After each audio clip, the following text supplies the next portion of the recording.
Let me get back to the rundown. All He's getting right. back to that. While he's getting back to that, I guess I'll say, what's up, pro wrestling fans? We have a huge episode for a huge week of wrestling, so please sit back, relax, raise those glasses or tumblers, and park those asses. Because the next episode of Top Rope Wrestling Talk starts right about which one of you? Which one of you? Both of you? Now. Selfie. Who's here? Selfie. Yeah. Burberry scars, shrimp and Perry on, living like a comet, moving amongst the stars. $100,000 sports cars, silk massage, menage a trois. Yes, I've been a boss. Sauntering, maitre d' staying flabbergasted. Her ass about the size of an infant's casket. They just love it when I let them say the word and feel the power. Feels good to have all that It's control. the same day. Yes, it is. All right. Sorry, I'm fucking around. Let me get back to business. Welcome to the #1 show in Stamford, Connecticut, Jacksonville, Florida, North Carolina, parts God, I can't unknown, wait till he comes back. and the undead realm. Me too. Welcome to the show that won the PWI Lifetime Achievement Award for worst Instagram handle ever. Welcome to Top Rope Wrestling Talk. And since she's having a bad day, I'm going to introduce her first. Ladies and gentlemen, we are joined by the first lady of Top Rope Wrestling Talk. She is the whole ass vibe. She is the 9th wonder of the podcasting world because we don't treat her like a woman, but we damn sure don't treat her like a man. Shush, Bruce. Yes, we do. She is Latina Heat herself, Grandma Wendy. If you're not cheating, you're not trying. We lie, we cheat, we steal. We lie, we cheat, we steal. Mama, see now. What's up, And then what's up, there's y'all? me. There's me, not DDP, but the greatest group champ in history. Quiet, Percy. I am the producer, the soundboard, by God, extraordinaire, your friendly neighborhood psycho and lunatic fringe of podcasting, the one and only DOM.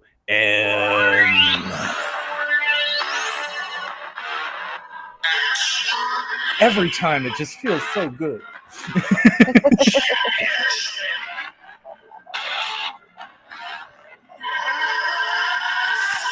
Ladies and gentlemen, let's fucking go.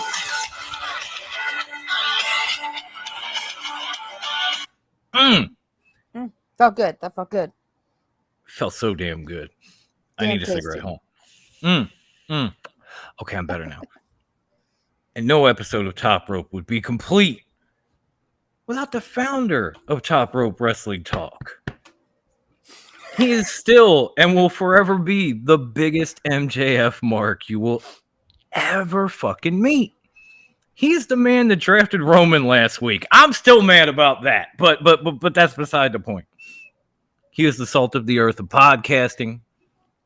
He is the man with the most majestic beard in all of broadcasting. He is also the high class one. The one and only Bruce.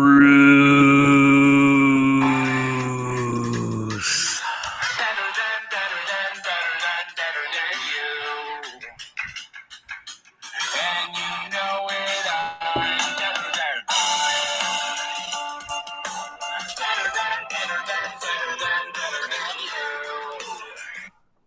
Yes, I am. And he knows it. Yes, I do. See, Holy fucking hell. What a crazy week of fucking wrestling. Holy Wild. shit. Wild is an understatement, Aw. y'all. We've wow. we love All you, the Ivan. way like all the way from rumors wrap up and pay-per-views and Everything. good everything. God, Sammy Guevara going off a cage, but we'll talk about that fucking Right? later. I mean, Everything's isn't been wild. Isn't Against All Odds and SmackDown happening as we speak? There's too much in dude, wrestling I'm this like week. There eyeballing is it right way now too as much it's going happening. on Too right now. fucking God. much. It's so much. Um, It's overwhelming in such a so- beautiful good way. So I'm gonna start here because I find this totally fucking hilarious, and maybe I'm just an asshole like that, but I find this really fucking funny. Okay. So the man formerly known as Joey Ryan has resurfaced in wrestling news for, not wrestling. The dude was working on the Jungle Cruise ride at Disneyland in California. And Mhm. then once Disney found out who he was and what he was accused of, fired him. Yep. Really? Mhm. Dude, like, that shit is following him everywhere he goes. Dude, he's Disney, all the places. All the places. You're going to Yep. apply at Disney. All the jobs in California. You apply to Disney. You! Wendy. There's this like human side of me that's like, bro, that kind of sucks. And it's like this tiny like 1% that's like from one human to another. I'm like, that sucks. But then it's like this other 100%, please note my math. This other 100% that's like, if you didn't want shit haunting you, you shouldn't have done shit. Yeah. There is And I that. mean, Fucking-lutely. and granted, they are just allegations, but there's the truth, and the truth. Yes. You know, his truth, her truth, and the actual truth. And it all lies somewhere in between. And I'm like, maybe there is something to everything. He has a repeat pattern of offenses, but I'm like, bro, like, if you didn't want shit following you, you should not have stepped into doo-doo. But he rolled in it hard, and it's following him. Yeah. I'm like, Dom, fuck you you, want- but You want to shit on Joey Ryan for a few minutes? I mean, I For a might a couple little seconds? bit, but I'm gonna answer Jay's question first because he asked what did Joey do, and Okay. this all stems back, if you don't know about it, from the speaking out movement at the beginning of the pandemic, where he was accused of a lot of awful fucking things, and essentially banned from wrestling. Like everything else that he did up to that point, he got we were like, blackballed you're hard. cool. After all the allegations came out, just done, just go. Yep. Mhm. I want to slam him. I want to diss him. I want to do whatever. At the same time, like, who fucking cares? I mean, it's this guy has not been a thing in 2 years. I didn't even remember. I didn't even remember. Like when you said Joey Ryan, I was like, wait. Oh. Yep. That's how much of a non-wrestler I see. Like he ain't even Joey Ryan anymore. He's Joey who works by the his government name. He's Joey who works at the Magic Kingdom in Disneyland or Disney World or whatever the fuck one is in California. Fuck this guy.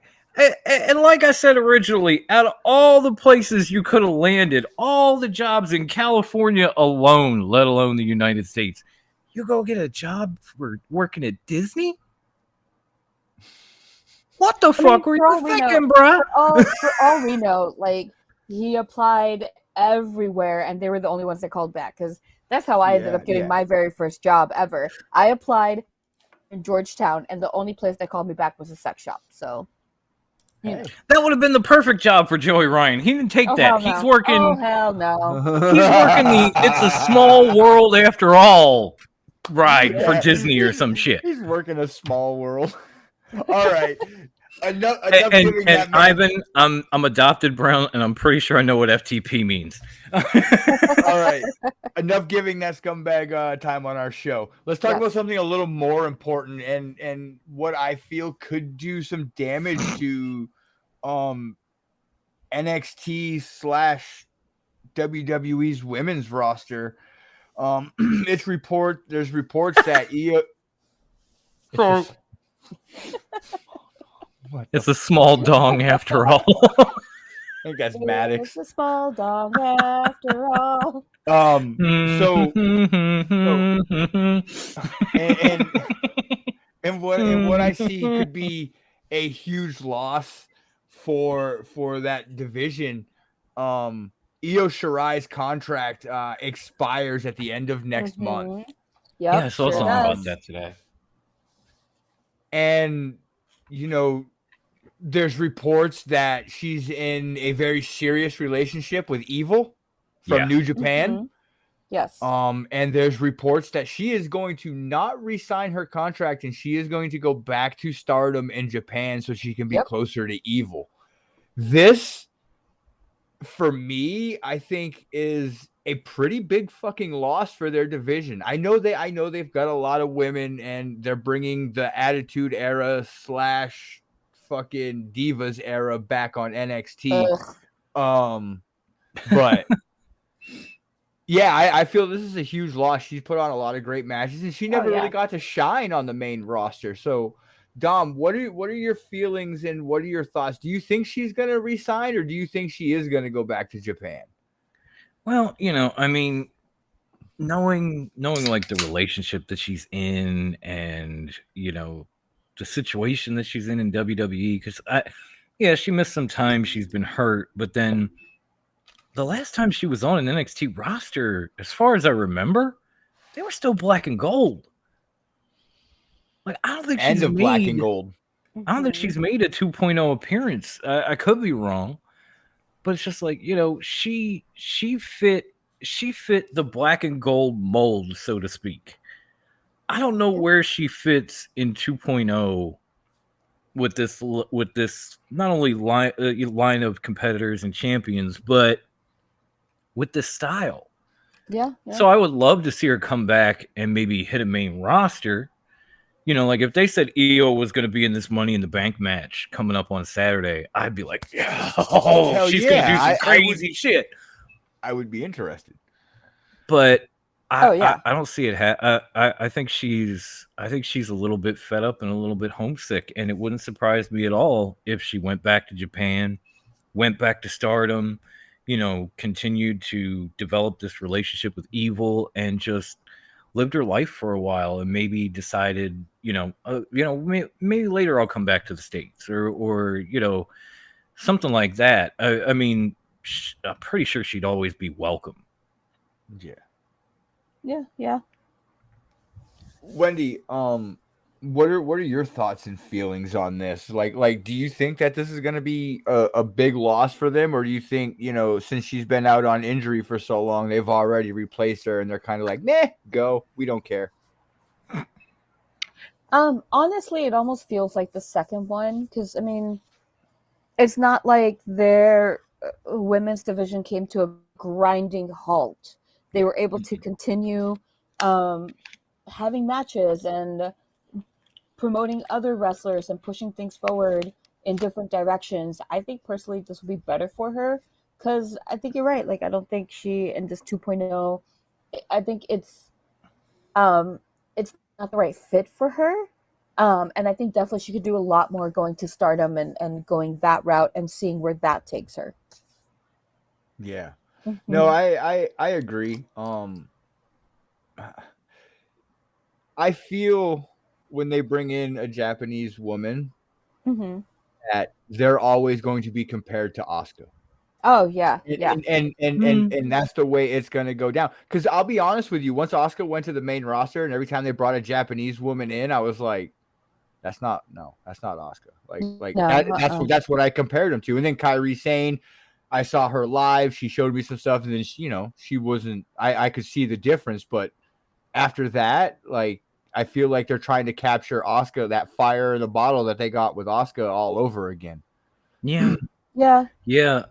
I want to try to argue it, but it's like, yeah, you kind of nailed it. I don't care if it's Kairi Sane or even Xia Li or whatever. It just feels like they're always trying to do an Asuka remix. And it's great and all, but like, there's only one Asuka.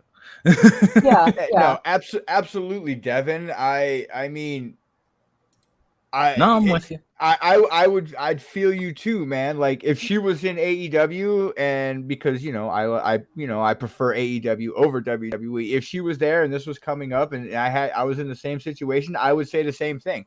You know, I Yeah. don't want her to leave, but I don't want her to go to WWE is what I would say. Yeah. But no, I feel like she's definitely gonna go home.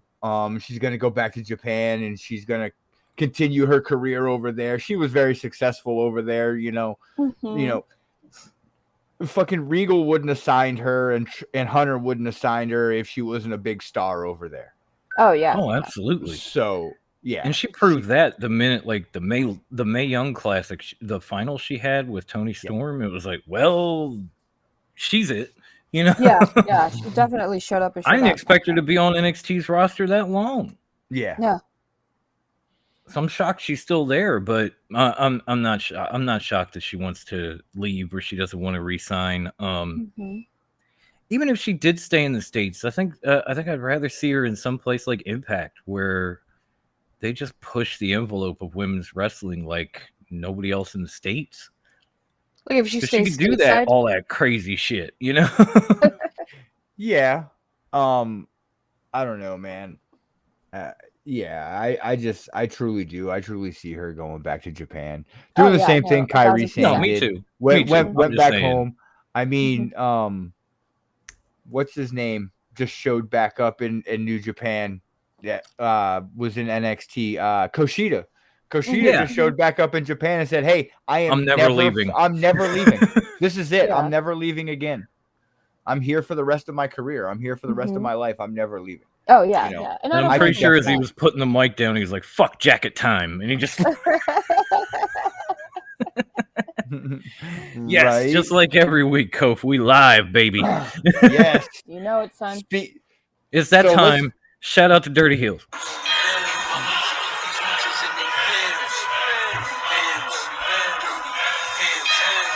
I mean, it's not shells, but it Yes. slaps. Yes.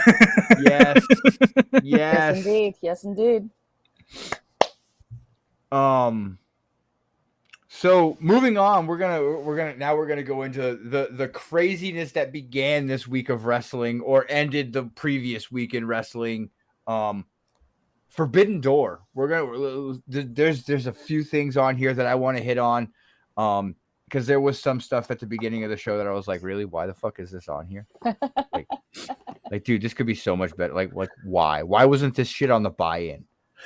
You know? Fair. But hey, it's all good. So the first match that I want to talk about is the fact that we've got 7-star FTR now.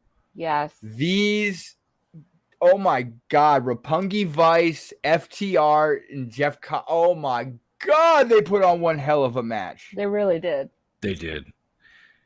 It was between that and maybe one other match for like match of the night, maybe year. I mean, when it starts and you see Dax leaving, you're like, wait, no. Yeah, that got me. Come back.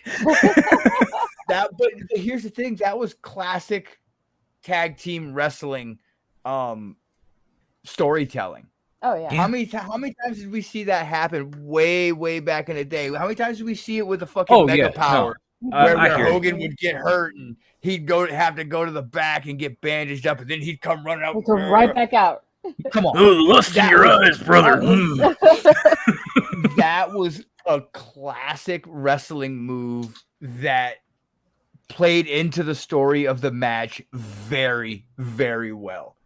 Yeah. Oh, yeah. And I thought from bell to bell, it was hard hitting, fucking great tag team wrestling. Absolutely. You know? Oh no, definitely.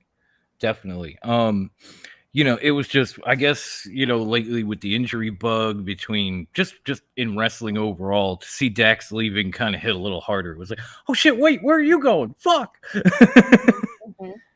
Because I had said, like, God, pretty much the week leading into the show, I had said, like, you can just put another stone on FTR's gauntlet. Like that, like this is over. Oh yeah. They literally need one more tag title in America, and that's Impact. Yeah. That's I all mean, they need. That's it, baby, and they're set. Yeah. Mm-hmm. Unless they want to go to MLW, but yeah. I don't think MLW is going to work with them. I mean, they took No. MJF from them. They took fucking Brian Pillman from them. You know, Mhm. True. It's kind of Very poached true. quite a I few. don't know if Court's going to want to work with AEW anytime soon. So what were your thoughts and highlights of this match, Wendy? What I thought it was damn good, and it was yeah, no, it was like definitely an exciting one, and I definitely enjoyed it. Sorry, I have a lot going on. You're okay. Fat Um girl at work. yeah, no. It was definitely a good match. Definitely. I mean, I don't want to go into like the whole Meltzer 5 stars because I fucking hate that rating system. It's so fucking stupid. Dax calls them 7-star FTR, and they've got the T-shirt, so that's why I Yeah, said it. no, I mean, like, I get that, but with Meltzer being like, it Oh, was a yeah. 4.2 star, I'm like, Meltzer, you can shove those stars up your asshole, dude. It doesn't Right. make any fucking sense. Like, you're fucking stupid. I was excited by the match. I thought definitely match of the night, one of the good contenders of it. It was fantastic. Those are my thoughts. Okay. Yeah. Dom, what are your thoughts? Give me your full thoughts on this. I know you've said a few things here and there, but give me your full fucking thoughts on this match. Man, it's so hard to point out like one point or a highlight of this match because the whole thing just had you on the edge of your seat. Like there were points where you thought every one of these three teams was going to win this match. Yes. Mm-hmm. Like, oh shit, Roppongi Vice hit Strong Zero, it's over, and then last minute. Oh my god! Exactly. It had those moments where you're just sitting there and you're thinking, oh shit, it's over. Oh my god! Like, it was beautiful. And the way and Dax's comeback and everything, they took you on like a psychological, emotional roller coaster throughout the entire match, leading into what everybody thought was going to happen. Big Rig 1, 2, 3, one more stone. But the way they got there was absolutely tremendous. I went back and watched the match again this week. You know, I've read a lot of stuff leading into Forbidden Door and people talking about there's no story, there's no build, there's no background, there's nothing like that. I didn't look at this before we go too deep into the card. I didn't see this as a story building pay-per-view. I didn't see this this was a pay-per-view for wrestling fans that love AEW and New Japan Pro Wrestling. Yeah. This wasn't this because here's the thing, they build these storylines with these guys from New Japan. They're all back in Japan now. You know, pretty much. Yeah. I mean, we still have Goto and Christ. I can't remember his name now. That's terrible. Oh my god, I'm blanking out too. Yes. We have Goto and Yoshihashi. They're going to be on tonight, taking on the Young Bucks on Rampage. Like, but everybody else is pretty much faded off to the back. But you know, again, this really wasn't a pay-per-view about stories and builds. The story here was 3 years ago, this would have never happened. Yep. Yeah. That was the story. That's what it was. On top of it, if you've watched enough New Japan, you already know this, but they're not real big on building stories, on telling stories. They're about that wrestling. They're about this guy wants to fight this guy because he's got a belt. This guy wants to fight this guy because he doesn't like him. This guy was this guy's young lion and he's sick of taking this guy's shit. Very simple, very easy, very just clean cut to the point. Yes. So of course, if you're going to have a show with New Japan and you're going to be working with them, you're going to have those type of matches, builds, whatever the fuck you want to call it. Like, you know, look at, you know, the other side of it with AEW and like the women's championship match. There wasn't much of a build there. It was just one saves the other 1 week and then vice versa. And then they have a match and they shake each other's hands. That's like New Japan build. That's pretty much how they operate. So I'm seeing in the chat that people are saying oh, like Slammiversary was better. I did really, and I get that, Hey, but it that's a was good. different type of pay-per-view than what we're looking at here. Mm-hmm. And there were a lot of people that compared this show to like the ROH show at Madison Square Garden. And as I said on the Wrestling DeLorean this week, like when you think about it, that was not the first ROH New Japan show. War of the No. Worlds was a few years before, and it was Mm-hmm. good. But a lot of people said the same thing. Oh, I'm not really looking forward to it. I wish I had more time to build this and that and the other. But by the time we got to the Garden show, people were losing their fucking minds. It feels like Forbidden Door was targeted more to like just the wrestling fan, not the fan that's like, I'm here for the storyline, I'm here for the build, like just pure wrestling. You're here to just watch the show, watch the wrestling, and experience it. That's what it kind of felt like. So now that we've gotten all that out of the way, the next match that I want to talk about, I'm going to kind of jump around the card. I'm not going to go in order. Mm-hmm. There was a certain debut that happened that I wasn't too keen on and didn't want to have happen. You can go back and watch the show, and I've said it. Fuck this! I don't want that to happen. We don't need him. They don't need him there. Claudio Castagnoli came out at Forbidden Door, and I think he got a bigger pop than CM Punk did. Honest to God, think close. he got a bigger pop than CM Punk did when he first showed up. It was damn close. Shit, here's the thing. No one knew what his music was going to be, but they had that little similar. They did exactly kind of what they did with Daniel Bryan. They sampled what he used in WWE and made it AEW. Now, if you noticed, AEW and Tony Khan kind of sampled the horns that he had in WWE, and once those like muted horns went off, that is when the crowd went fucking crazy. Yeah. I mean, he damn near got the Punk pop, and Okada did. Mm-hmm. Yeah. Because if you remember when Punk debuted, like his music didn't even play. All you heard was like the ksh, and people just blew up. Yeah, people lost their minds. With Okada, when you heard those coins, that ching, place went insane. Oh, yeah. It was the same fucking pop.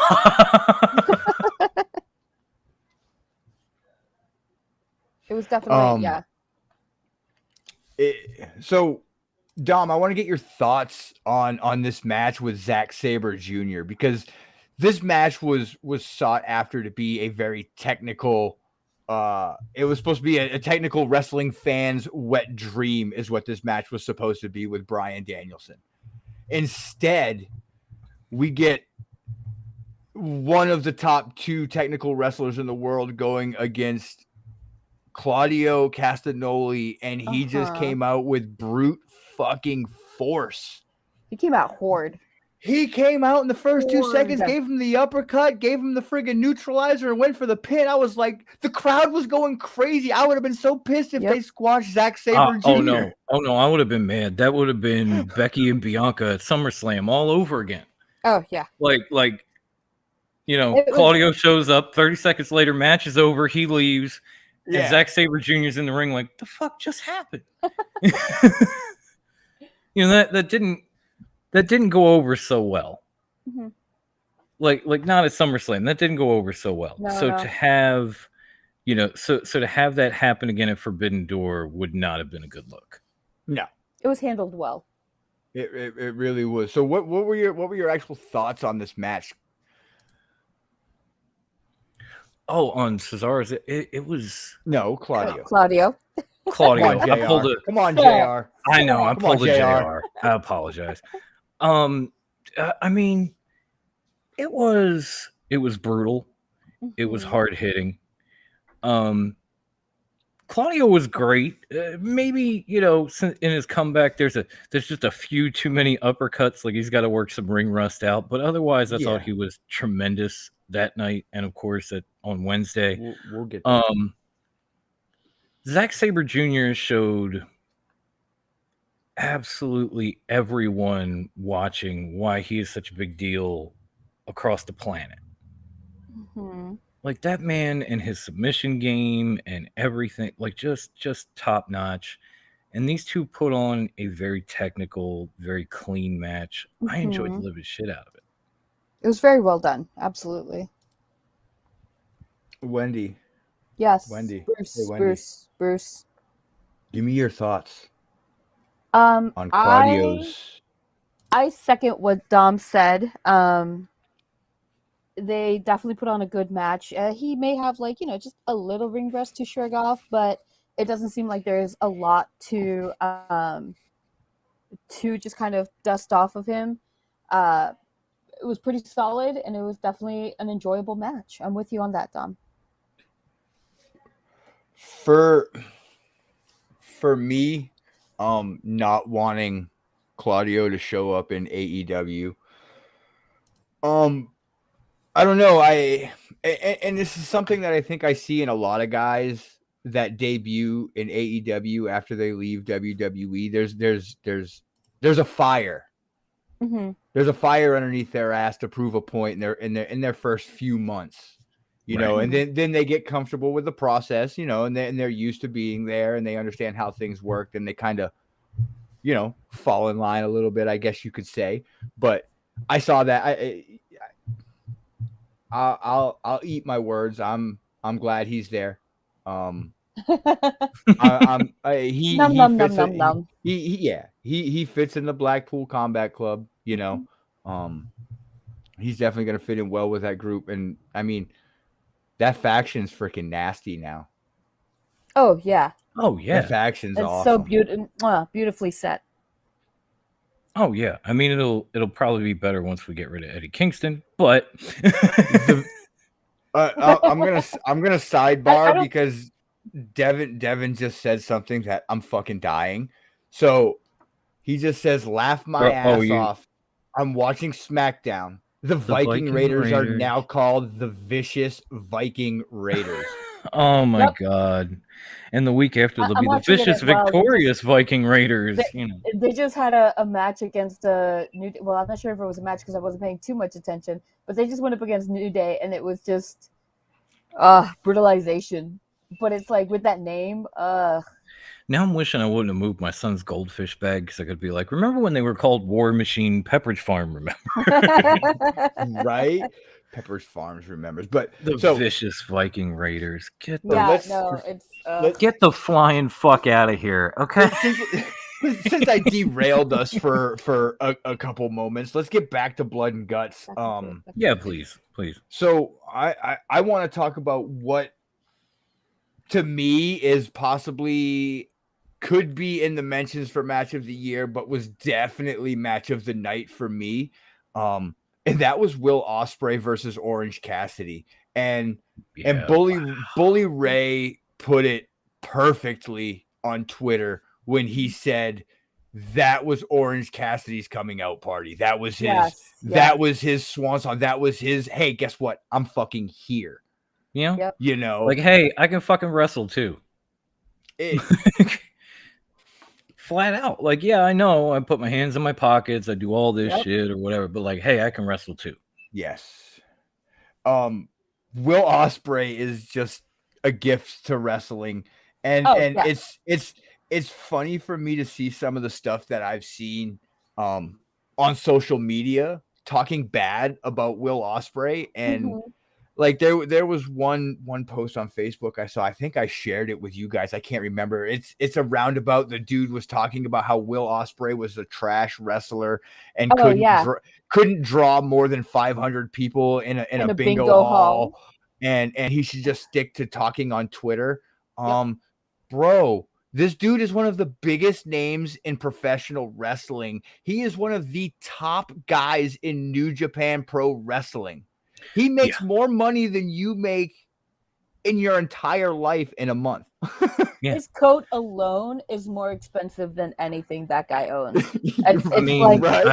Get the fuck out. It's motherfucking I don't remember Will who Ospreay. that guy was, or I'd call him out by name, but I think I gotta dust off. I gotta dust off an old chestnut for this one and just say,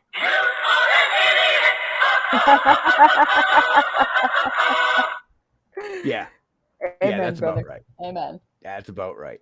Mhm. Didn't know I had a choir behind the couch, did you? Yes. So I don't even know like what to qualify this match as, but besides fucking gold, you know. Match of the year candidate. Listen.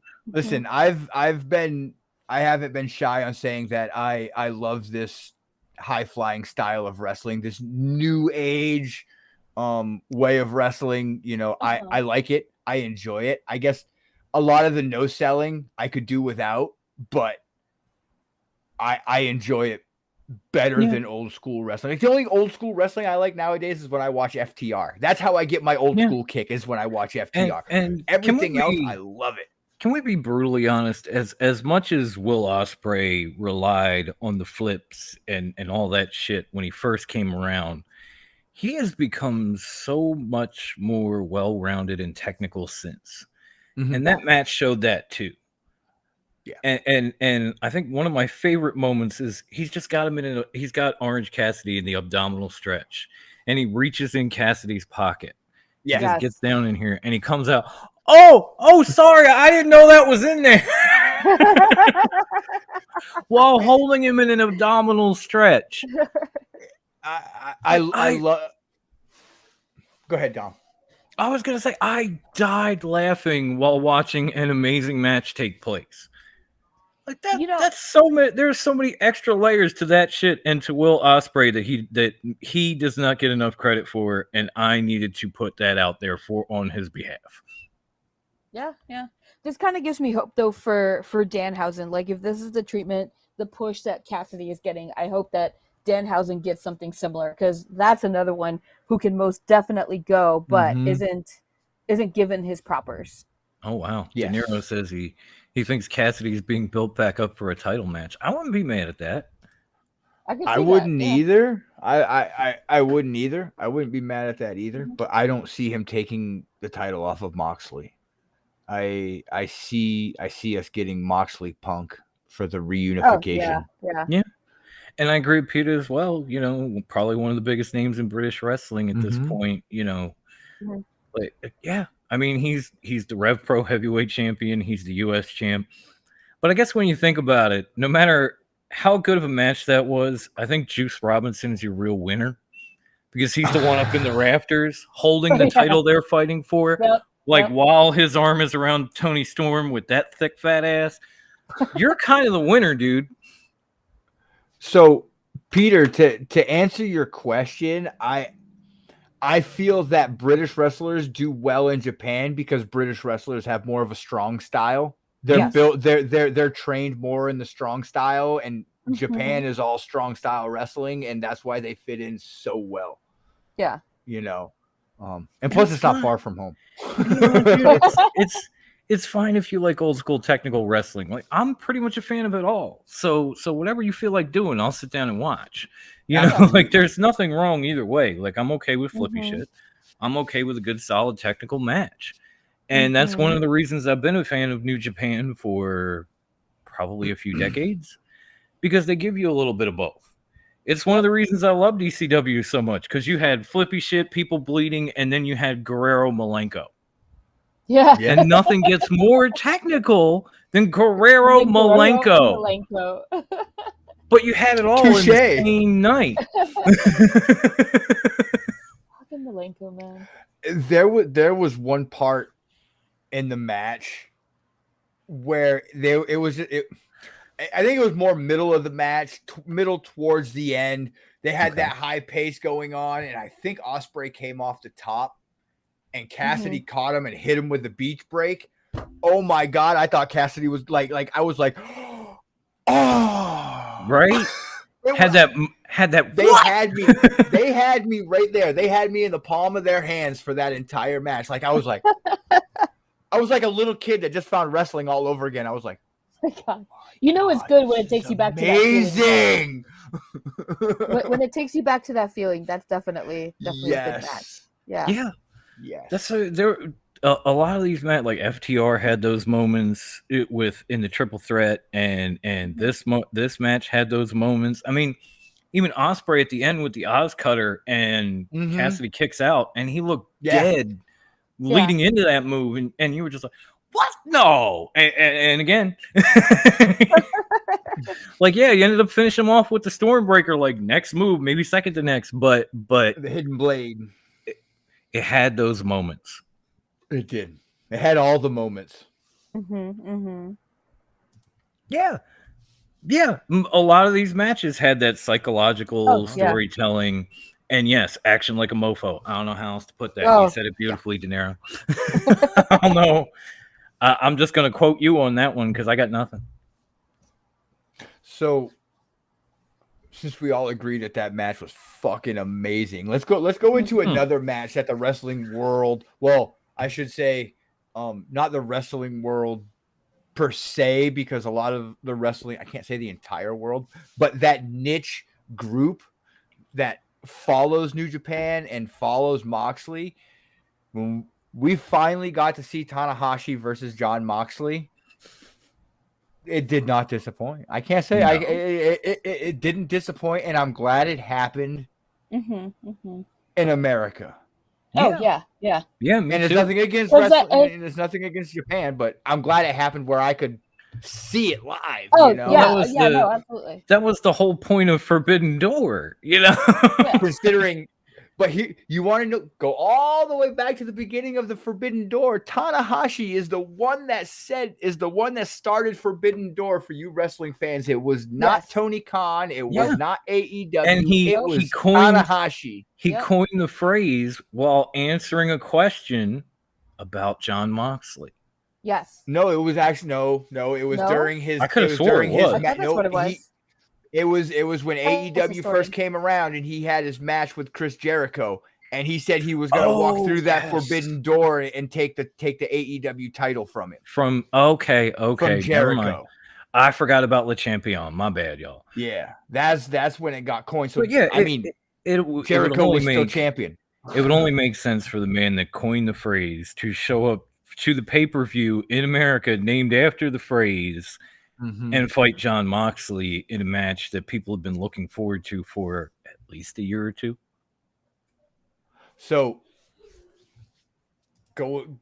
Wendy, going into this match, we all had our different expectations for this match.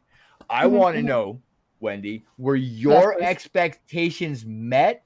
Was it below your expectations or above your expectations? And what were your overall thoughts of this championship match? I know that's a loaded question. If I'm being 1,000% that's a lot of questions. Honest, I tend to go into things with no expectations. Good. And that way, if it's really good, or even if it's just like moderately good, I'm genuinely surprised because I had no expectations. If it's bad, well, I'm not disappointed. I had no expectations, right? Right. So that being said, I can genuinely say this definitely it exceeded my expectations, even though they were 0. Like it definitely was like, boop, I definitely enjoyed the fuck out of it, and I agree. It was exciting that I was able to watch it like in U.S. time, not like staying up till 2 a.m. so I can watch 2-3 in the morning, yeah, and then like pass out halfway through and wake up like, oh shit, what? Like, what happened? The match is over. Yeah, Where am I? Exactly. I was able to actually enjoy it. You're seeing the winner's hand raised, and you're like, son of a bitch! Yes, I'm like, I missed the whole thing. Damn it! So Dom, I'm gonna throw the same thing at you. You know, were your expectations met, above, below, and what were your overall thoughts of this match? Man, I mean, overall, I didn't have high expectations because obviously the injury bug took care of that. That was pretty. Like I was kind of hoping Kenny came back. He didn't, but I didn't expect it. You know, I kind of hoped some things here or there, but I also got pleasantly surprised by certain things, like Shibata showing up after the U.S. title match. I mean, here's a guy who practically killed himself just giving the Rainmaker a headbutt. And I know he came back at Wrestle Kingdom. Haven't really seen him since. And then all of a sudden, here he is on the ramp, putting on Cassidy's sunglasses. Probably the most ridiculous thing a guy like him has ever done. Can I just say, when Cassidy put his sunglasses on him, all I saw was Bruce Lee. Yeah. Oh my god, yeah. That's all I saw. That's all I saw. It's was scary, Bruce Lee. right? I was like, oh my god. No, it's scary, but it happened. And even some of the I came in with no expectation of some of these younger guys because like I've seen Shota a few times. I like him. I didn't know he was that good until the 6-man match. Like Red Shoes Kid can go. He was amazing. He was fucking incredible. I don't think I've sat through an entire Clark Connors match in my entire life. I didn't even know who the hell Clark Connors was. I'll be honest with you. Barely knew. Barely. I had seen him little clips here and there, and people tell me about him. I had never seen him until Forbidden Door.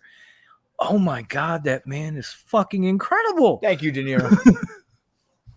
Yeah, thank you. Even De Niro says he looked like Bruce. Agreed. Bruce Lee. I gotta specify we have a Bruce. You gotta say the He whole looked like name of Bruce that. Lee. Absolutely. But like these guys exceeded my expectations. I thought the matches were great. Even the 4-way before it was damn good until Adam Cole got hurt. Mm-hmm.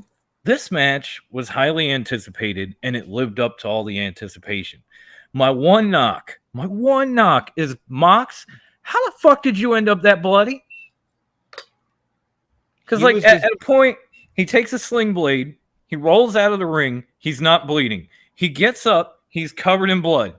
What the fuck happened? I know JR covered it like 5 seconds after the fact. Like, oh, well, that headbutt could have busted him open before he got hit. Sure it did. No.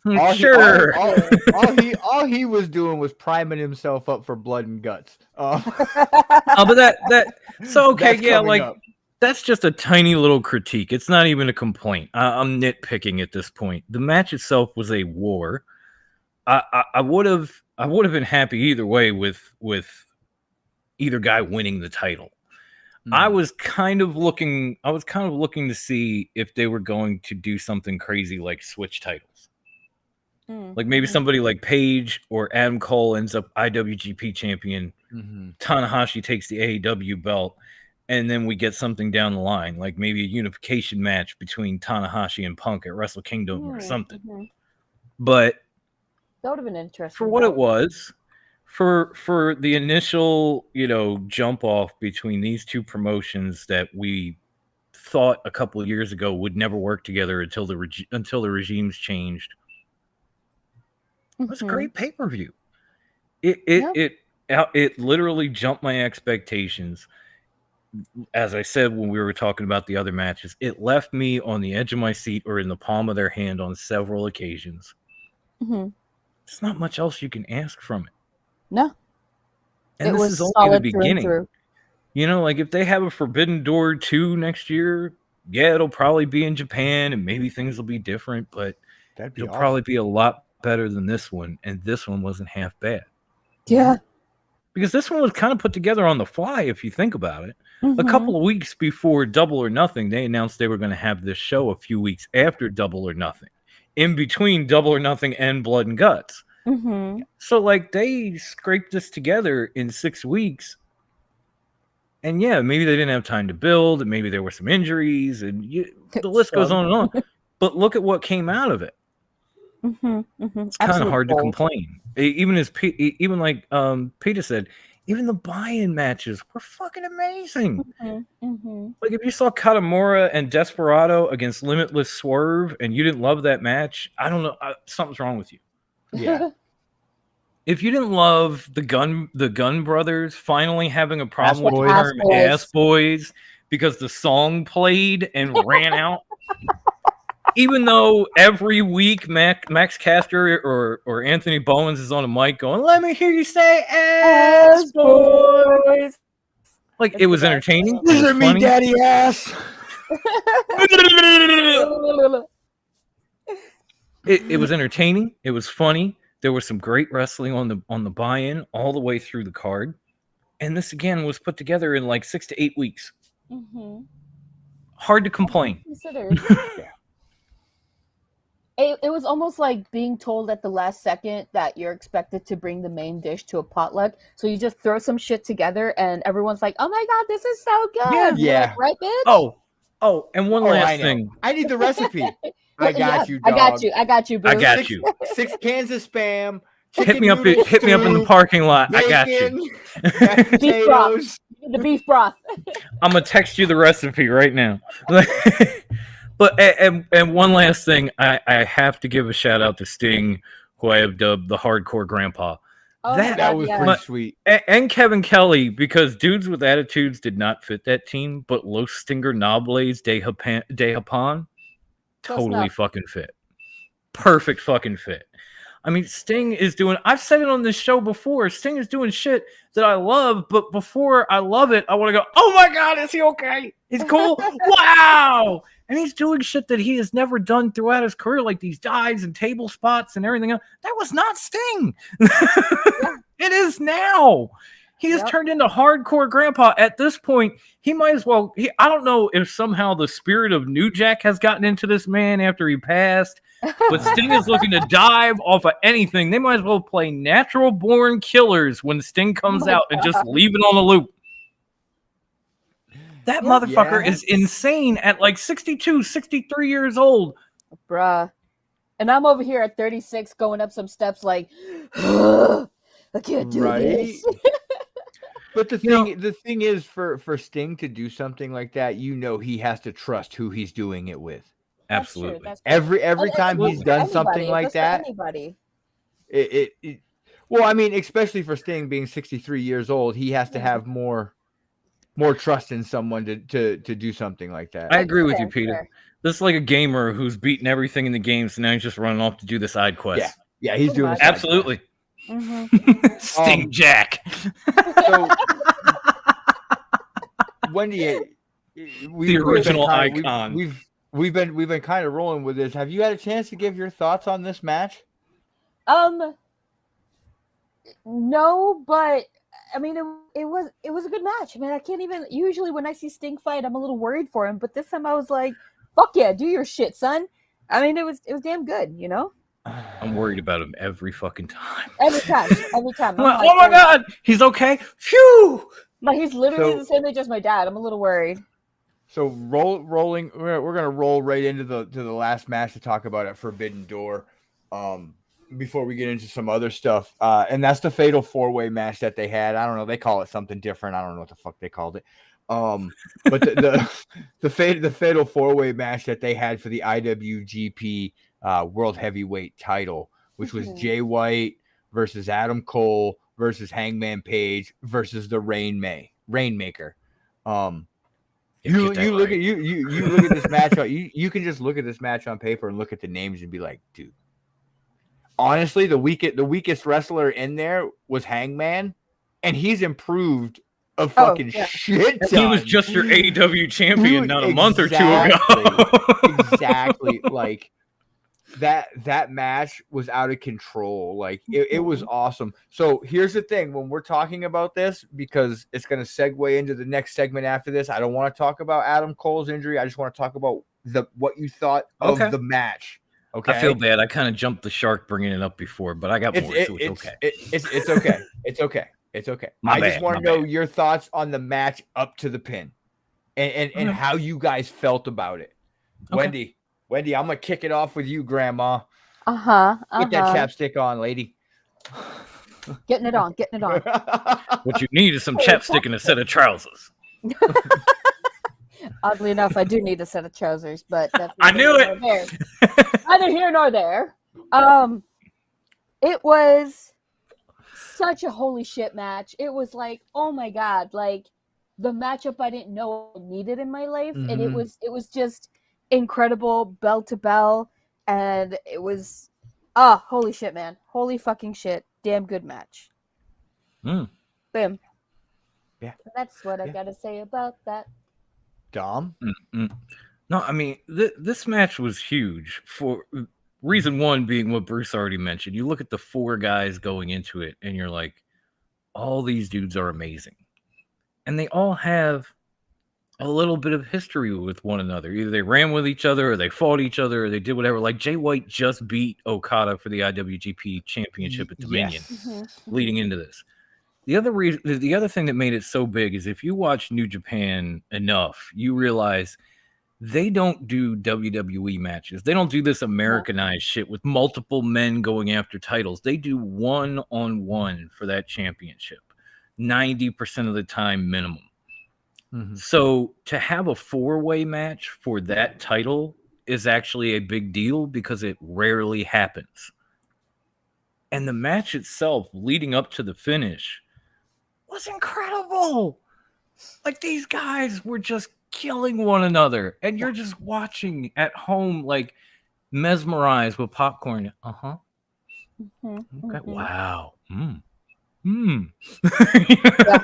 Right? I mean,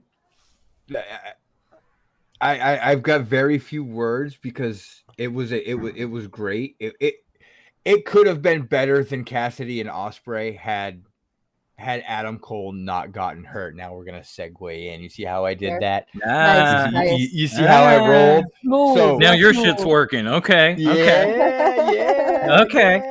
I see how you did it. Okay. I feel it. I feel it. Very smooth.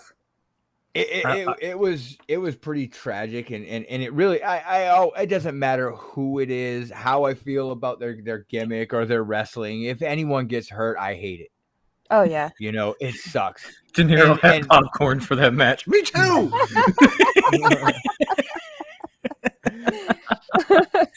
Sorry. I'm ruining Brucey's segue. And to be honest, like, Hey, that's pretty good. I apologize. So this is actually a huge loss for Yeah. AEW because I mean, Yeah. look at how they've been building Adam Cole. Yeah. Mhm. They've been building him and pushing him and building him and pushing him, you know, and for this to happen, and not only did he get that concussion in the match, but can we give this man a badge of fucking honor like everyone and their grandmother gave Cody Rhodes for going out there with a fucking bruise on his chest? Oh fuck yeah. Can we give Adam Cole his badge of honor for Give him wrestling his for just about months to with say- a torn labrum? Cole Yeah. hasn't Months. wrestled in a Healthy. while, probably since the Uh-huh. Owen Hart tournament, because he's been injured. Like if you noticed on Dynamite, he was coming to the table, he was doing commentary, he was Mhm. walking in, was- cutting promos with Jay or Paige or whatever, but he Mhm. wasn't wrestling. Mm-mm. And he wasn't wrestling because of the shoulder injury in the first place. And then he sucked Mhm. it up and went out there for this 4-way. Yep. And then things went horribly wrong from there. Yes. Can we get another Brian badge of had honor for popcorn, Kenny too. Omega for wrestling as injured as he was for years? Mhm. Yeah. Yeah. No one says nothing about that. Give him his It's okay, flowers. though. Give him his dues. It's okay. I'm not bitter. We did. Cody, listen. You can go back Cody to the did tape. his We thing. did when it happened. Cody did his thing in that match, and it was a good match. I'm not taking anything away from absolutely. Cody Rhodes going out there and No, toughing it Cody up. took it to a whole other level. Like it was blatantly obvious he was extremely hurt, and he was going Mhm. into a Hell in a Cell match and getting sledgehammer shots and all that shit. But it doesn't mean he's the first guy to do it. It just means he blatantly did it. Yep. So Adam Cole has been said to be out for an undisclosed amount of time because he got a concussion in that match. This also, with this concussion, gives him time to have surgery on his shoulder and fix his shoulder. Right. Mhm. There was another wrestler hurt at Blood and Guts, but we'll talk about him a little later because there's other scenarios that plays into him getting hurt. Uh-huh. But AEW is, I feel, how can I put this in a way? They're like the Dallas Cowboys in a way. They have this really stacked fucking team, and then everybody gets hurt and they suck really, really, really bad. I'm not saying AEW sucks really, really bad, but they're hurting. Kenny's out. Yeah. All of the undisputed elites out. All three of them. Cole, Fish, O'Reilly. Mhm. Who CM Punk's out. I mean, you've got Bryan Danielson's hurt. We don't know when he's coming back. Like they're hurting for their top guys are gone. It's time Mhm. for Tony Khan to start building up some of these younger guys that they have. Absolutely. You know, it really is. What are your thoughts, Wendy, on the injuries and what Tony needs to do? What do you think Tony needs to do to build his roster back up to keep it going and in the right direction with all these injuries. Work with what you've got and build it up, as you said. This is a great opportunity for the very, very hungry up and comers. So give it to them, give them the chances, and set them up for success. And you want homegrown talent. Here's your chance. Grow it, make it happen.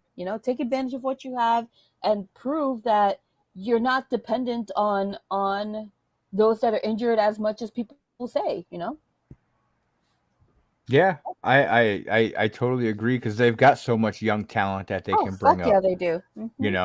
And putting them title matches. Dom, what are your thoughts on the injury bug that has plagued AEW and what they need to do?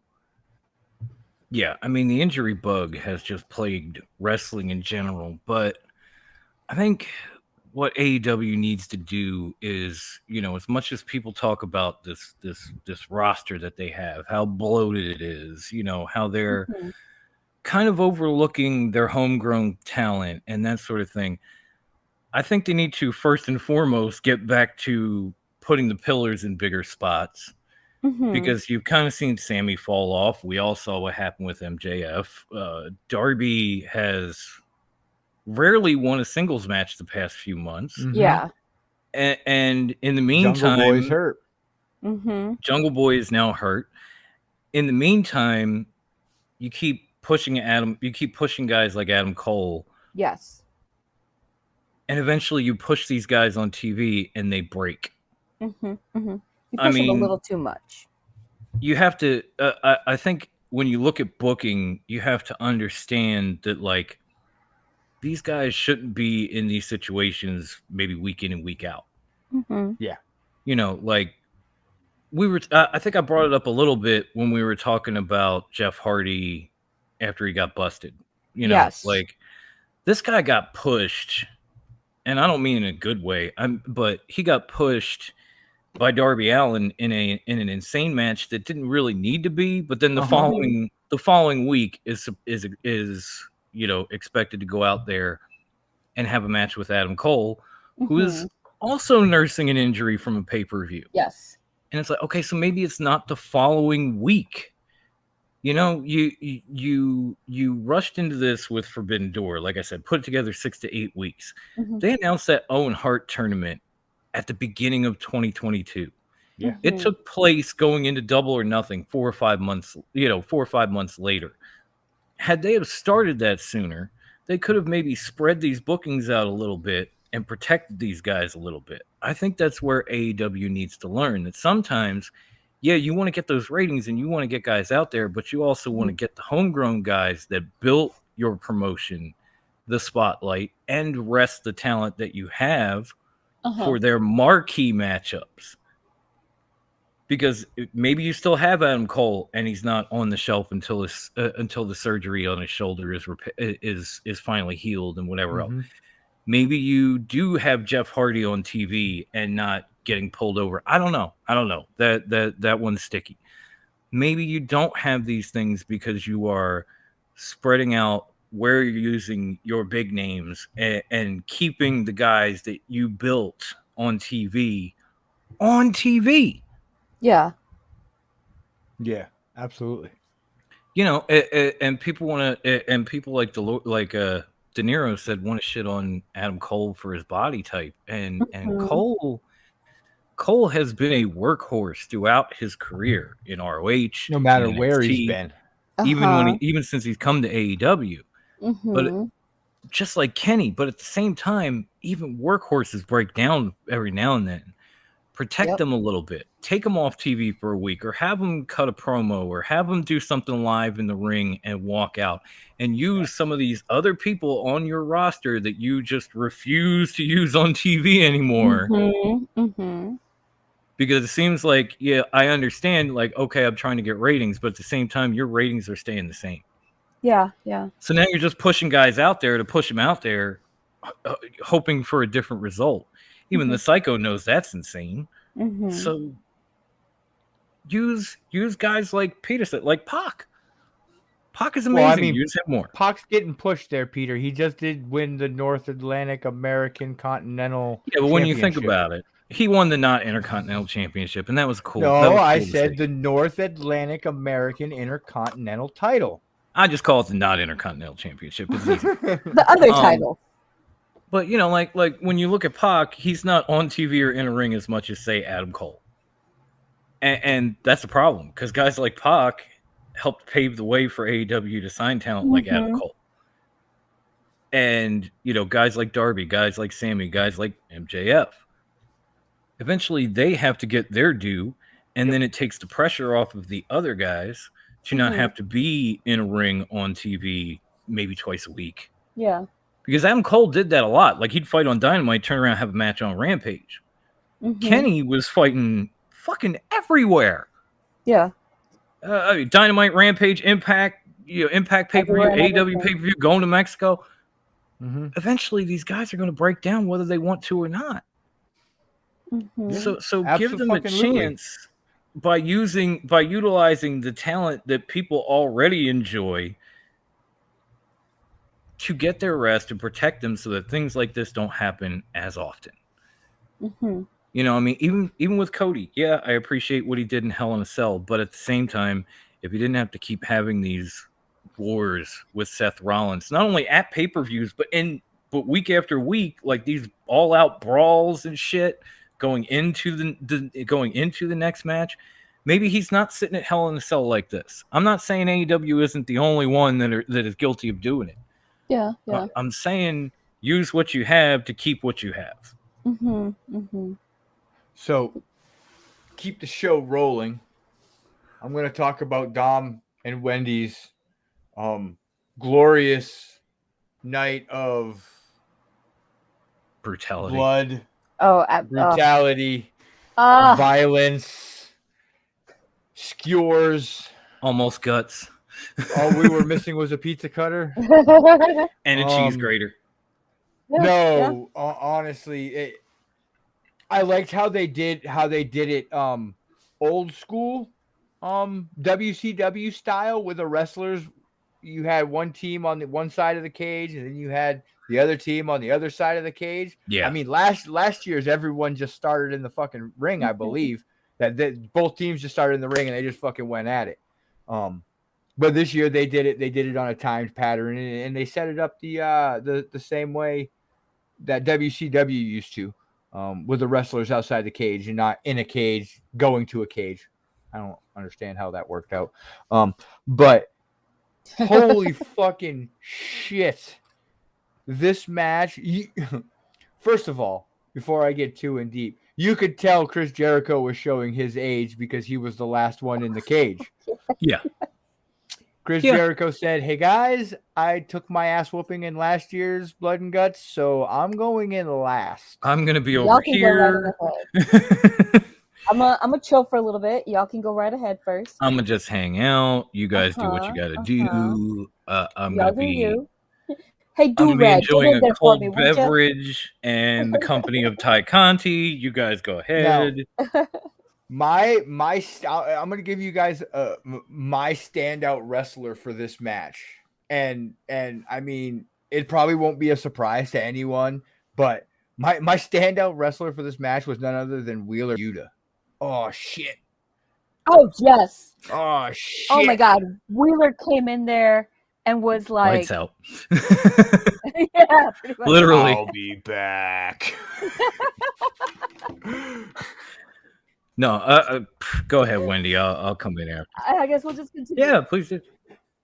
Yeah, no, Wheeler Yuta definitely he showed up and showed out and was like, he held his own. He definitely held his own. No, he was tremendous in that match. Like he had a few flips, he flew a little bit, but then he was just very technical through these amazing German suplexes throughout the match. Got hard. Oh, those were gorgeous. I love it. Gorgeous. Undertaker just showed up at Bruce's house. Rest in peace. No, Taker. But Yuta was fucking incredible. But the things that John like when I was watching this, all I could think of was Wendy just sitting there, like melting in excitement over Deathmatch John Moxley coming to AEW. Oh my god, he hit it. Oh Broken- god, yes. Broken glass. Broken Thumbtacks, glass, forks, chairs, thumbtacks. forks, And then he broke out doors. Brucey's favorite, Brutality. the old wooden skewers. But honestly, Yes. I The thought skewers, such a I thought maybe bonus Mock with should have skewers. not broke out the skewers because he clearly didn't know how to use them. You gotta get it right He in was there. and then like- just, ha! Ha! Yeah, like he jabbed them in, but then he was slamming them with the top of his What was he- hand. that was Menard. He was doing that too, right? I believe Yeah, so. I think it was And Menard. Menard I probably was like, just "It waiting. hurts." I was just waiting for those skewers to break while he was slamming them and just like, Ugh. oh, God, yeah. okay, what do I do about this? You I- know, like just unfuckable. It's like, dude, okay, you got him in, leave him be. That's Oh, all no, you no. do. Right. You just- I fucking died laughing when fucking Eddie Kingston came in with the fucking the kendo stick and just bop, Oh yeah. bop, bop, bop, bop, bop, bop, bop, bop, He bop.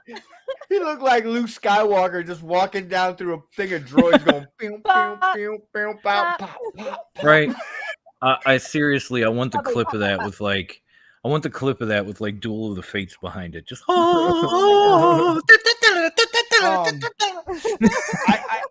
I think the one thing about this match that I was kind of like, oh, what the fuck?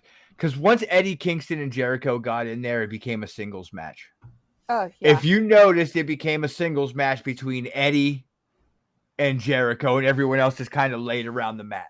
yeah, this And kinda those two like- had a singles break. match. They yeah, took a little bit of a like- break. they had Like, their come moment. on. But they were the last two in too, so it was like, you know what, y'all fight for a while. Fuck it, I'm gonna lay I over need here a and break. rest. I need a fucking break, y'all. Sammy's like, I'm gonna be flying off top of this cage in 5 minutes. I'm gonna chill. I could Listen, have that for a moment. but I tell you what, D'Angelo and Menard were not afraid to bleed.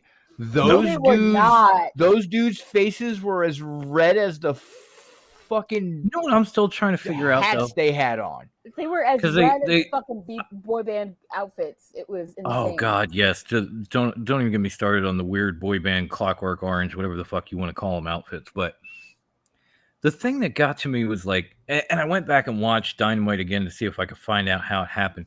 How the fuck did I think it was Bernard end up hanging outside the cage on the scaffold That by was his leg? D'Angelo. I Was have that D'Angelo? No idea. Yeah, I have no idea fucking how clue. he got They out just there. went to I don't picture know. it, picture it. All of a sudden, he was just dangling, just bleeding, and looked like he was Outside, fucking yeah. dead. And I Yeah, was like, how the fuck did he even I get was there? legitimately bewildered. I was like, but how?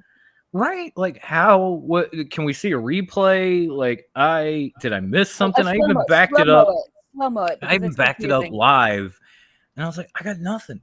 You know, and tried a couple of times. I was like, I got nothing. How the fuck did he end up there? Because they hadn't I just unlocked the cage. They confused. hadn't done any. I still don't know. Was somebody in the live chat like at the venue? Can you explain how that motherfucker ended up dangling from the scaffolding Hey, bro, what outside is the cage? happening?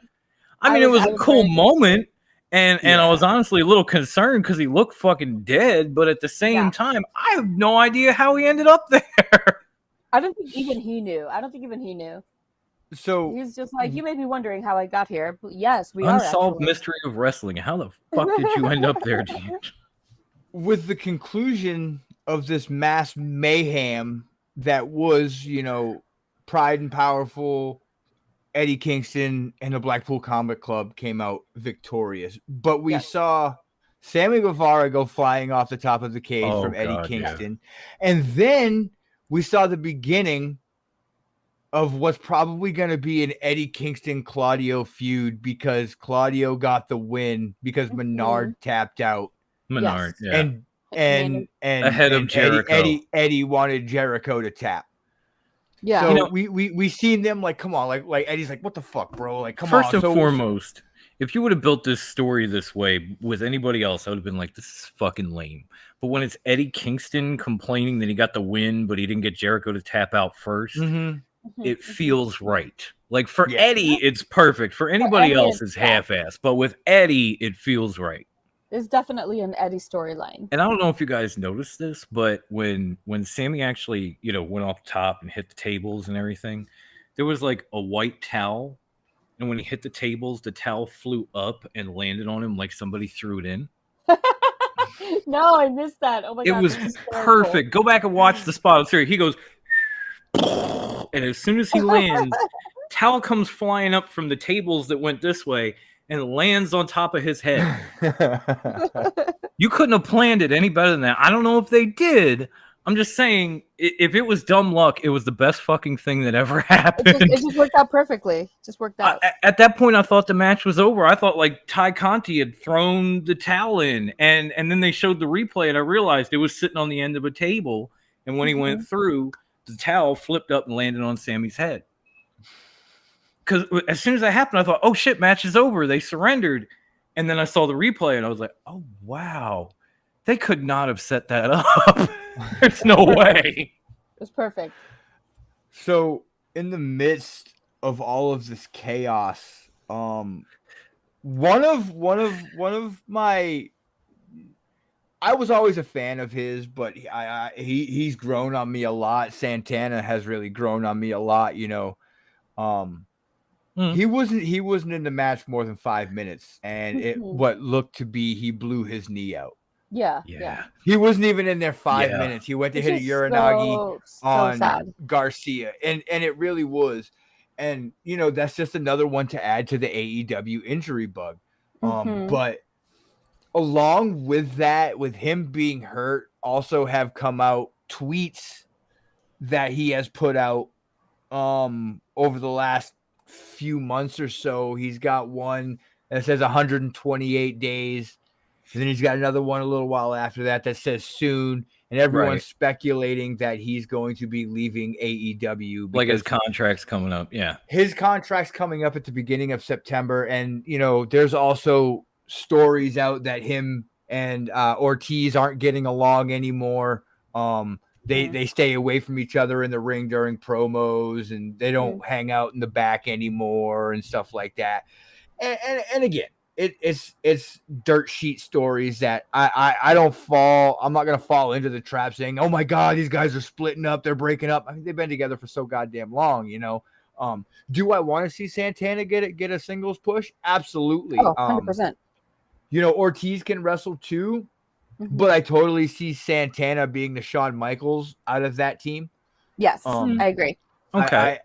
But I don't see Ortiz falling into the Marty Jannetty fucking never making it anywhere. No, the dude can wrestle. The dude can go. Oh no. Yeah. I would see him maybe forming another tag team with somebody. Yeah. Maybe getting someone, you know, like Bandito or even Super Mex, you know, and something. Yeah. You know, and teaming up. But what are your guys' thoughts? I guess I'll start with you, Dom. On Santana's possibility of leaving for a singles career, and where the fuck do you think he's gonna go? I mean, I guess he could always go back to Impact. He was kind of a big deal there, but it probably not as much as Wendy, but it would break my heart to see this tag team split up. Yeah. And not because like I think Santana and Ortiz could each be decent or at least good on their own, but they are such a great tag team. And what I was saying about the singles division in AEW goes for the tag division as well.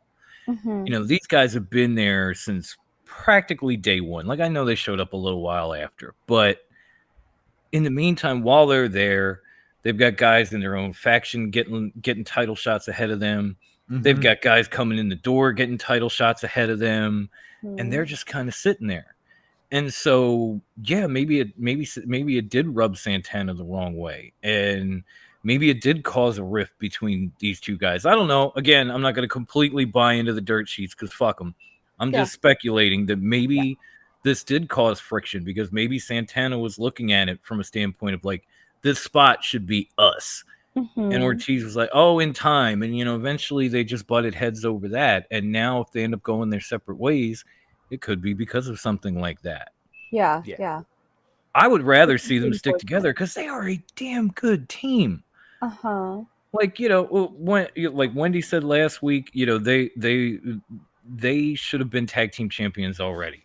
I had said that for at least a good year on this show, even before Lucha Bros won it. Like how they and the Lucha Bros hadn't been tag team champions was fucking criminal. Mm-hmm. And Lucha Bros got their chance, cool, but these guys didn't, and that sucks. You know, Les Sex Gods got a tag team championship match. Hager and Jericho got a tag team championship match. When was the last time Proud and Powerful did? Yep. Sorry, So I'm if looking into Santana the next segment. leaves, that's probably why, and And I don't I blame can't him. argue it because they kind of deserve it. Mm-hmm. Wendy, Yes, Bruce. don't cry when you're talking about this, but please give me your thoughts on this. It's gonna be hard. I've had a very emotional day. I know, and this is even more emotion to add on This top of just your adds to it. emotional This just day. He's adds got to no it. tears goddammit. left. But no, like literally, my eyes are so dry right now. Fuck. It does suck if they do break up, but I get it. I legitimately get it. You bust your ass and you try so fucking hard, and they just shit in your coffee over and over, and it's like, when is it going to be my fucking turn? When am I Yeah. going to get that chance? And not just the chance. When am I going to get the fucking titles? It's like Right. you bust your ass for that promotion, and they keep overlooking you, and they keep giving it to the other mook, and they keep giving it to. Oh no. Oh no. Wendy. You know what? Wendy. Fuck it. If that's what needs to happen, that's what needs to happen. Okay. Yeah.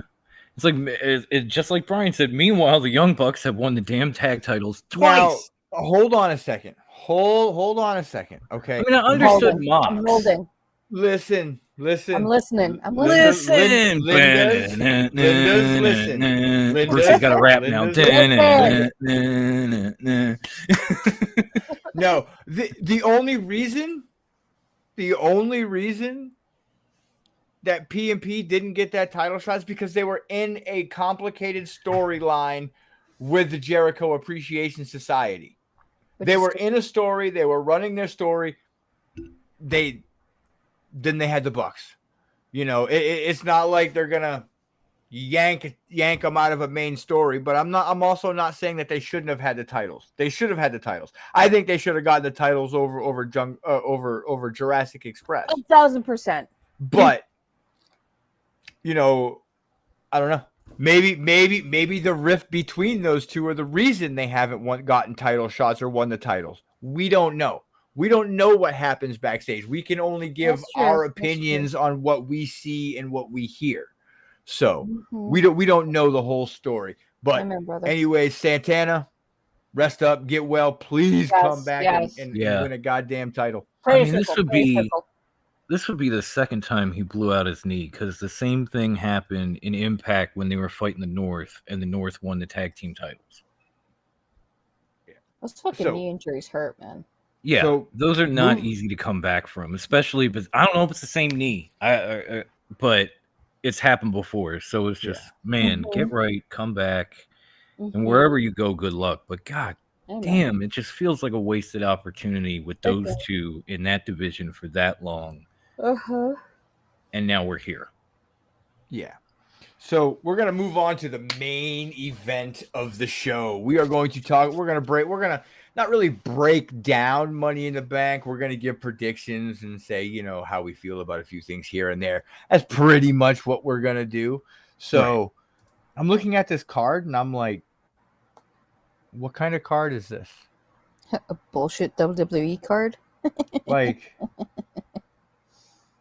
they don't even have their main titles Nope. on this pay-per-view. Nope. But that's not here nor there. Nope. So let's get into this. Well, Money you in the know, Bank Roman because already said, like, I'm not Well, coming to into Money it. in the Bank, so we knew that wasn't going to happen. there are some matches on here that actually do intrigue me, and I'd be very interested in watching. But this first one we're going to talk about, I have absolutely zero fucking interest in. Is Bobby Lashley versus Austin Theory for the United States title. Hear me out. Okay. Theory's going to win. But he's going to win some cheap way. I wouldn't be course. surprised if Mr. McMahon doesn't inject himself in the match. Why I not? could see He's that. been I out could on see all of every that. show since he got busted, so Yes. He's been on it TV would make every week sense. trying to make the fans love him again. Hmm. I see him injecting himself into this match and Austin Theory taking the win. I got Theory for the win. Wendy. Theory. It's gonna be a dirty win, but Theory's gonna take it. Dom? Yeah, I'm with you guys. I still feel like this whole match feud story with Bobby is beneath him, but you can't have Theory lose right now. You just can't. Hmm. They're building him up to Cena versus Theory at SummerSlam. If he loses, It seems that way after John came back for his 20-year anniversary, which was semi uneventful, but it's still good to see Which is him. unfortunate because it's John Cena. He's such a great guy. Yeah. He's such a No, he's a lovely wonderful person, but it's just like, hey, I'm here and I don't know when I'm going to wrestle again, but I'm here. Hey. all right. All right, cool. Glad we saw you. Let's move on. It feels to like what, a house show. It does. So we're gonna move on to the SmackDown Women's Championship match, which is Ronda Rousey versus Natalya. Dom, I'm gonna let you give your thoughts first. I have some stuff I want to say, but I don't want to say everything before anyone else gets to say anything. Okay. Dom. Okay. Well, first off, I don't know if you guys saw the SmackDown, I think it was last week, where Natty came out dressed as Ronda Rousey. Yeah. And then Ronda came out, like, because Natty had talked all this nasty shit about her, while dressed as her. Ronda came out and just literally says, "Wow, Natty, I didn't even recognize you without your rack out." And then, And then they turned, and then they turned that into like a weird dance trip EDM song. Incredible. Yes. The whole, rack out part. That was it. And it was a whole montage of like Ronda Rousey with her rack out, like her Sports Illustrated. It was her like bikinis, all this stuff, and it was just hilarious. Like a pedal right now, Ronda. I have to tell you, I think that build probably will be better than this match. Like, Natalya has no chance, none. No. I understand she's talking a big game. I get it, the whole nine, but like, she has zero chance in this match. We've already seen this match. We've already seen what's happening. Ronda is Ronda, and we know where her level is. Natty is Natty, and she's wonderful, but at the same time, when you look at her at WWE, she's on another level. Yeah. So Natty has no scripted chance. No scripted chance. Yes. And that's what we're dealing with here at yet another, whatever you want to call it, premium live event, pay-per-view, whatever, where they take the gimmick match and they turn it into its own fucking pay-per-view. Can we just go back to the old WWE names? Can we get like Vengeance and Armageddon and all that shit?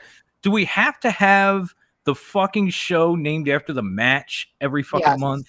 Yes. Hell in a Cell, Elimination Chamber, Money in the Bank. Are they all going to be those matches? No? Yes. Then change the fucking name. Dom, you got Rousey? I definitely got Ronda in this one. Wendy? Unfortunately, yeah, Rousey.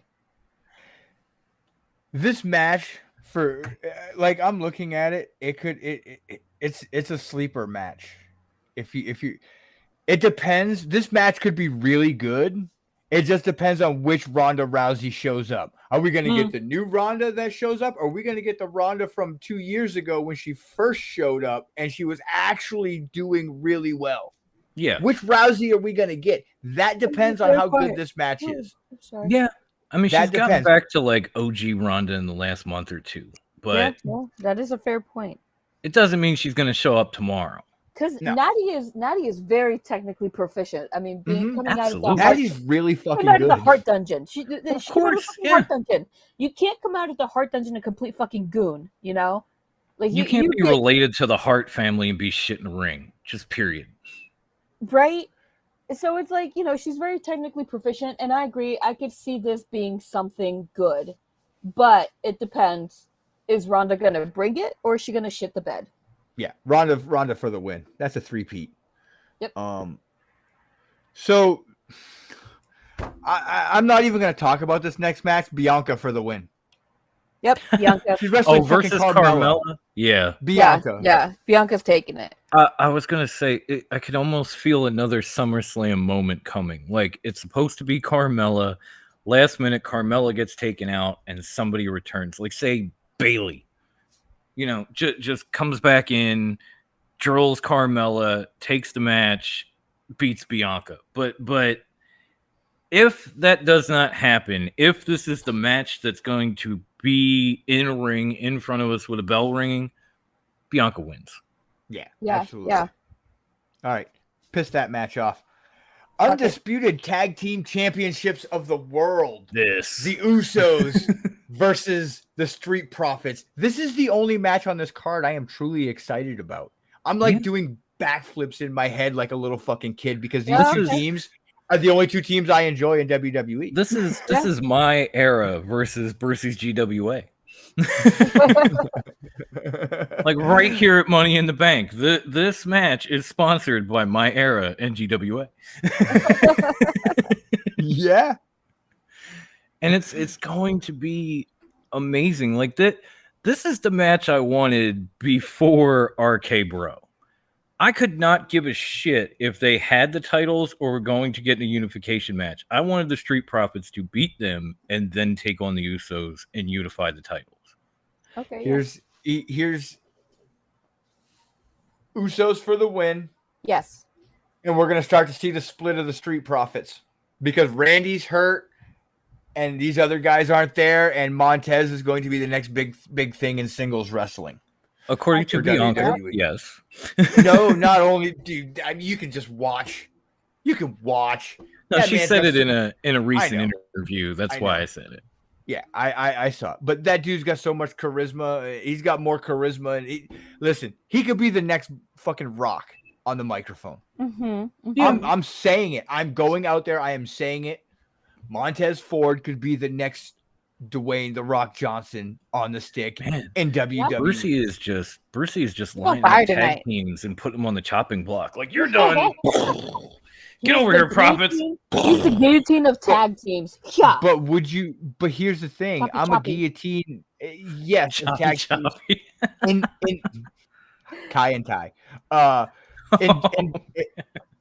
In WWE, there's only one tag team in WWE, and that's the Usos. Yeah. Every other tag team is free reign to get split up. Mm-hmm. Well, don't The forget Usos about and the the New Day. vicious Viking Raiders. Now No. they're back. They're gonna be split up That's before They've you got know a it, vicious or gone. Viking axe to grind with the Usos because one of them got hurt before the tag match where they're going to Listen. have a title shot.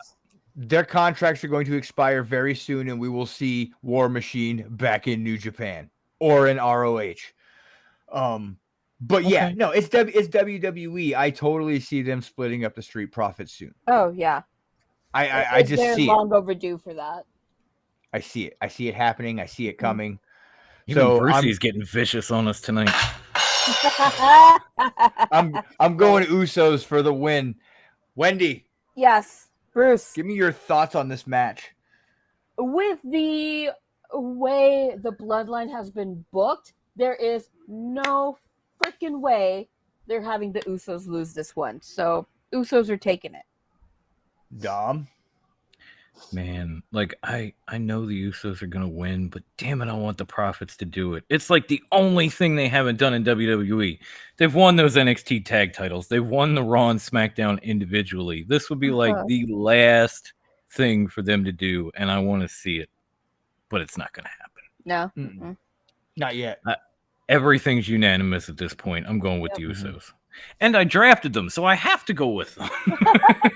So we're gonna move on to the women's Money in the Bank ladder match.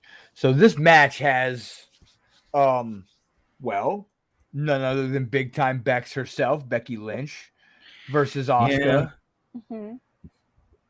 Don't ever give me the again when I talk She about. weaseled her way back in like she always does. She did it. Whatever. She's in there. Becky, Asuka, Alexa Bliss is back. Mm-hmm. Yeah. Liv Morgan, Raquel Gonzalez, which her name isn't Raquel Gonzalez no more. It's something It's Rodriguez, else. yes. Oh, Whatever Rodriguez. she's I read developed I read it wrong. I read it wrong. That was my fault. What did you read it as? that subtle name as change. her you know. NXT name. Oh, okay, yeah. I read it as her He NXT read what he name. wanted to read. I Let's read just what be I honest. I want. do that. I do that as well. I do that as well. I'm like, Exactly. I don't read know exactly what I wanted Raquel to read. Rodriguez. I don't know her. It's I don't either. Gonzalez. And then Lacey Evans, and I don't know how Shotzi got in this match, but she's there. By hook or by crook. There's only two women that can win this match. That's Becky or Asuka. Yeah. And honestly, it's gonna be Asuka because they're gonna continue the downfall of Becky Lynch. Yeah. I mean, I might say Bliss is a dark horse just because of the way that her and Bianca had like that instant chemistry in the ring at Elimination Chamber. Like they were so good together that if she were to win and cashed it in on Bianca, I could see that. And then she also has a history with Ronda where she cashed in and took a title from her. You want to know the true dark horse in this match? Lacey Evans. Wendy, They have been building her up. Give me your thoughts on this ladder match. You know, honestly, I had thought Becky Lynch originally, but now that you mention like the downfall of Becky, I could see it being Asuka, so it could go either way. I want it to be Asuka because I just love her. She's fucking fantastic. But I'm torn between those two. It's a hard pick for me. Okay. You gotta pick one. You gotta pick one. You have to pick one. My kindergarten teacher taught me that if I don't want to, I Nope. don't have to. So I am invoking said rule. I'm pulling the Big Brother card. In 2022, she's pulling the kindergarten teacher. And I'm saying I don't want to, so I don't. But you're not the middle child. I will not. Oh, you're right. the baby of I'm the middle child. I'm the little brother. Yeah, in this group, you're the baby. Well, as the baby, I'm gonna be stubborn and say, I am gonna hold my breath. I'm gonna say Asuka. I'm gonna say Asuka. That's my pick. I'm going with Asuka as well. It's Asuka. Men's Money in the Bank ladder From match. Dom? Yeah, he was one of the first ones. Sorry. Yeah, I said I'm going to go with a dark horse and say Alexa Bliss just for. I'm sorry about that. I kind of shits and spaced. giggles. I think it's because it wasn't either of the two that we were mentioning that I just kind of like spaced. Madcap Moss just won. Yeah, they're going to start pushing him. Is he the next guy in the Money in the Bank? I know there was one that was still open. He is? Yeah, he is. Seriously? He just won a qualifier. Yeah. So he's the last one in.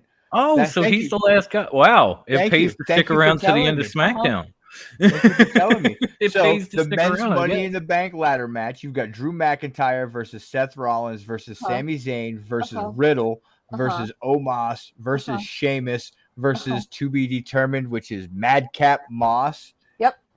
Okay. The only two I could see actually winning this is Rollins and Riddle.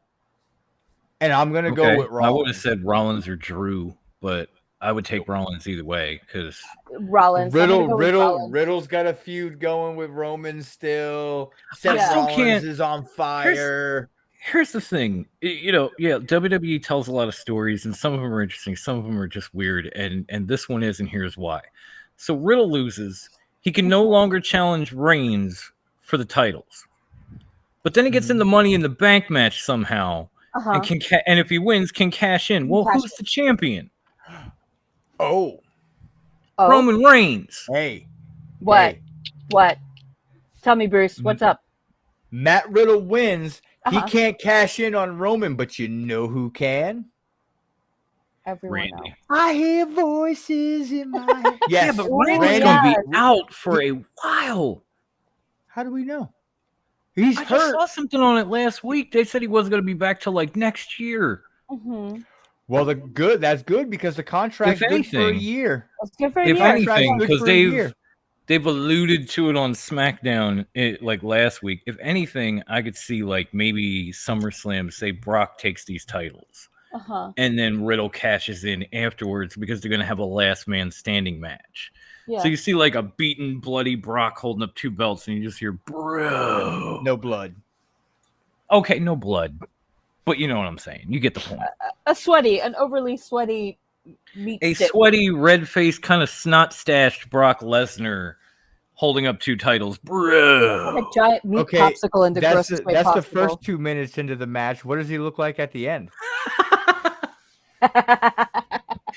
All right, you're not wrong, Just a but it's little still redder. funny. Just a little All redder. right, Dom, who you got winning this? Men's Money in the Bank, it's Seth Rollins. Honestly, if he hadn't been hurt, it would have probably been Cody, but it's Seth. He's Wendy? the only guy that's beaten Roman. I'm gonna give it to Seth Rollins. Matt Riddle for me. And with that being said, ladies and gentlemen, boys and girls, you can find us on 2 places on Facebook with one name, and that name is Top Rope Wrestling Talk. You can find us in our group. That's where we talk all our shit. That's where we have our fun. We have our threads. We have our forums. Speaking of forums, Dom, forum for our draft. Yes, no, maybe so. I'm working on it. I'm You got still it. That's trying all to I figure needed to out hear. how to You're fine. You're fine. You're fine. how to put it together, but I'm working You're on it. good.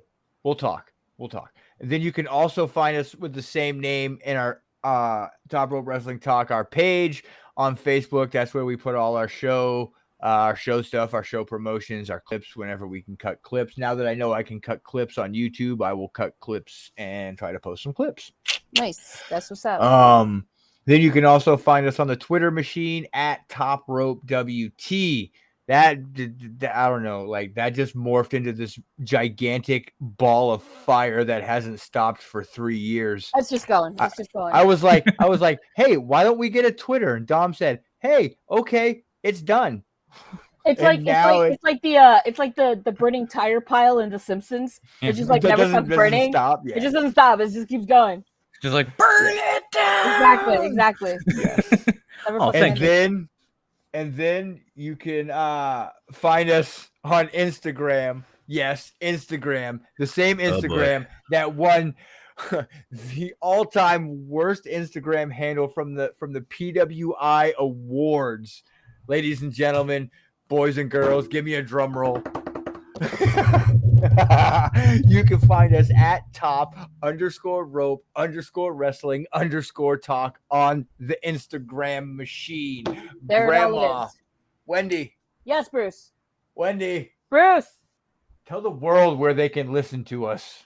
You can find us on anchor.fm/TRWT. From there, you can find us wherever podcasts are freely distributed. Spotify, Stitcher, Apple Podcasts. You can find us on iHeartRadio. You can find us all over the FM place. Yes. From there, That was that. I had a complete space at. I'm sorry. That's the thing. There's more to this. You can find us on the YouTubes as well. Until further notice. I had a Yes. complete space at. I'm sorry. My bad. That's how bad it was. It happened twice. So you can find us. That's a nice soundbite, though, Brucey. Yes, You're learning. You can find us on TRWT of Foxton Joan. Yes. Yes, I remembered for once. Hooray! I'm not so old. You forgot the parentheses, but okay. Oh yeah, a Foxton Joan is in parentheses, so that's where you'll be able to find us for now. And there you can watch all our videos. You can see all of our little faces and everything. You can comment and share. But with all of these, wherever you find us, comment, share, post, do all the things. Dom. All of it. Wendy. Dom, tell Wendy. me, where can I find a lovely T-shirt? I want to be a dick and say, have you checked your ass? But I'm not going to do that. That's some shit Instead- my mom would say. Instead, I'm going to thank my man De Niro and a few other people for saying amazing show, great show. Thank you. We love Thank you. you, thank you, thank Keep you. coming back. We'll keep trying to do Yes. what we do. Yes. And on your way back, if you see at the top of the YouTube channel, there is a link for merch. But if for some reason you want to make it complicated, or you're listening to this after the fact on our internationally acclaimed podcast platforms, Yes. go to trwtmerch.threadless.com to get yourself anything from a t-shirt to a onesie to a hoodie, mask, magnets, buttons, bath towels or beach towels, bath mats, blankets. The list goes on and on and on, but it can all be found at trwtmerch.threadless.com. Go there and let us get a few extra bucks in these trying times.